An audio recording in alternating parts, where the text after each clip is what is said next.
बैठकीचं निमंत्रण आलेलं आहे, काय सांगाल? कोण कोण बैठकीला उपस्थित असणार?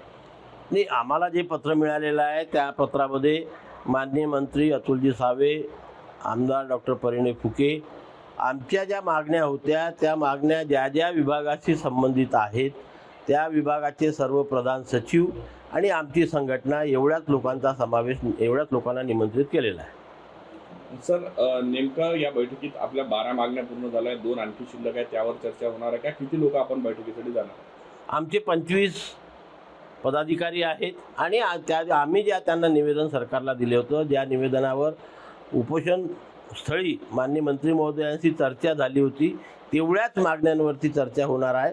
अतिरिक्त 4-5 मागण्या आम्ही पुन्हा त्या ठिकाणी मांडणार आहोत, पण महत्त्वाचं म्हणजे त्या 14 मागण्यांवरच चर्चा होणार असं त्या पत्रामध्ये सुद्धा स्पष्ट उल्लेखित केलेलं आहे. सर, काँग्रेसची आज बैठक होती आहे, त्या बैठकीत आपल्याला निमंत्रण आहे का? काय मतभेद आहे ओबीसीच्या वेगवेगळ्या नेत्यांमध्ये?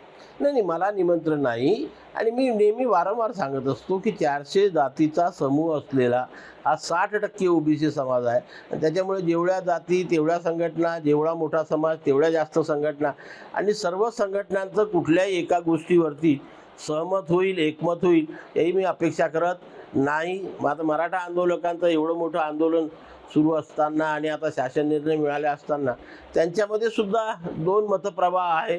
एक मतप्रवाह म्हणतो की समाजाला काहीच मिळालं नाही, दुसरा मतप्रवाह म्हणतो की आमच्या मागण्या पूर्ण झाल्या.